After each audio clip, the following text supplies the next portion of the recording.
Alors, la question est assez folle quand on y pense. Comment une machine peut-elle partir d'une image qui n'est que du bruit, du chaos pur, un peu comme la neige sur une vieille telle, et en sortir un chef-d'œuvre, une image parfaite?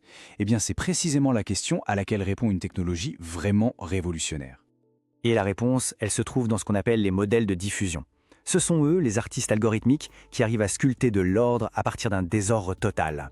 Dans cette analyse, on va décortiquer ensemble comment ils y parviennent. Voilà le programme. On va commencer par un petit retour en arrière pour voir d'où ça vient. Ensuite, on plongera dans l'idée de génie derrière tout ça, le débruitage.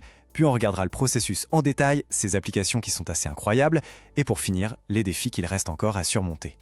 Allez, on attaque tout de suite. Il faut savoir que ces modèles ne sont pas apparus du jour au lendemain. Leur histoire, c'est un voyage intellectuel assez fascinant qui s'étend sur plusieurs décennies.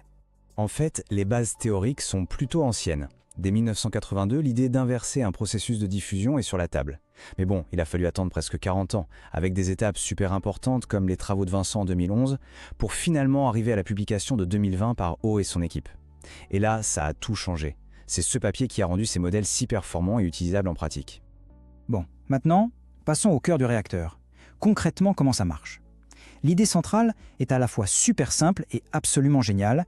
Il s'agit d'apprendre à faire le chemin inverse du désordre. Donc, le point vraiment crucial à retenir, c'est celui-là. Un modèle de diffusion, c'est un expert en nettoyage.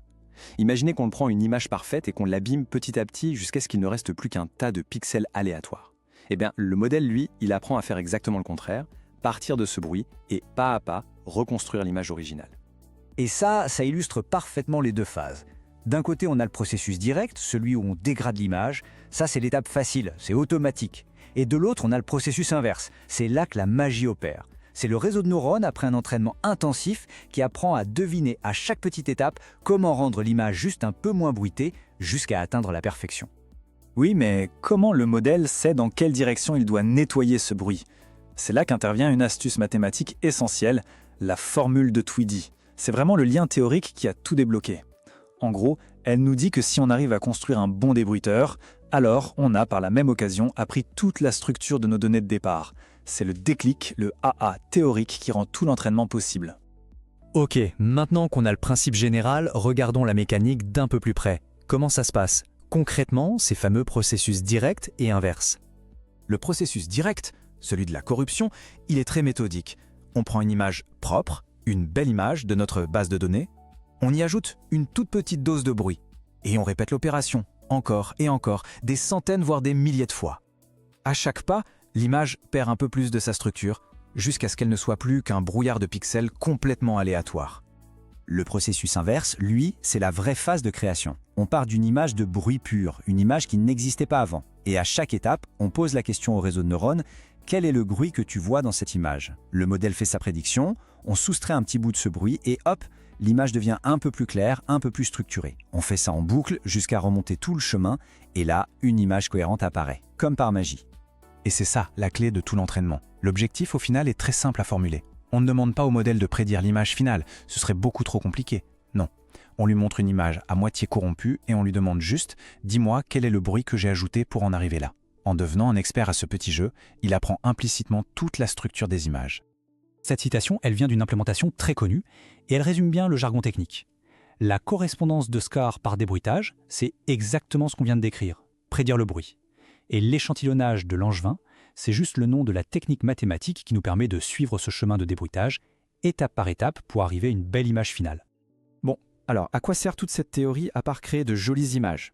Eh bien, il s'avère que les modèles de diffusion sont des outils surpuissants pour résoudre ce qu'on appelle en science des problèmes inverses.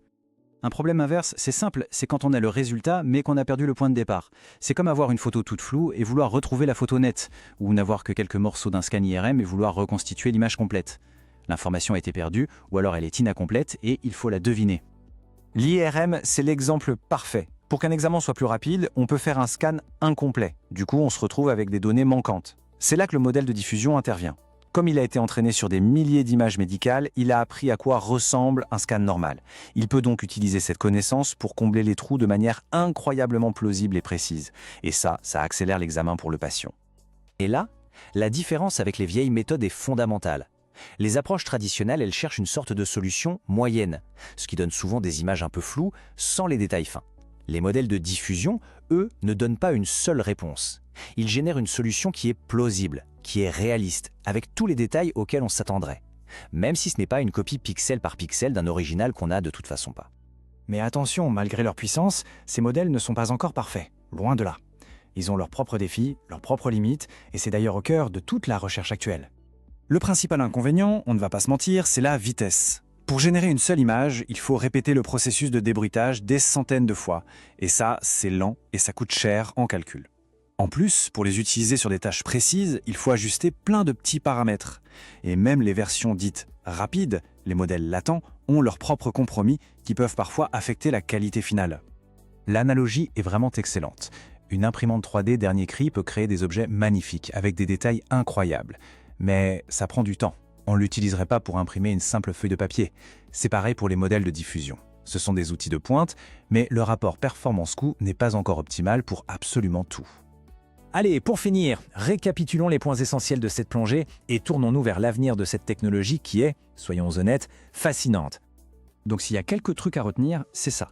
Premièrement, tout part de l'idée d'inverser un processus de corruption, de nettoyer le bruit. Deuxièmement, c'est la formule de Tweedy qui rend tout ça possible mathématiquement. Troisièmement, leur grande force, c'est leur capacité à imaginer des solutions crédibles à des problèmes incomplets. Et enfin, le grand défi pour le futur, c'est la course à la vitesse et à l'efficacité. Ce qui nous laisse avec une grande question pour l'avenir. Si les chercheurs arrivent à résoudre ce problème de lenteur, sans sacrifier la qualité, est-ce qu'on va assister à une domination totale des modèles de diffusion dans tous les domaines de la création par IA ? Leur approche si fondamentale, basée sur le raffinement progressif, pourrait bien devenir le nouveau standard. L'avenir nous le dira.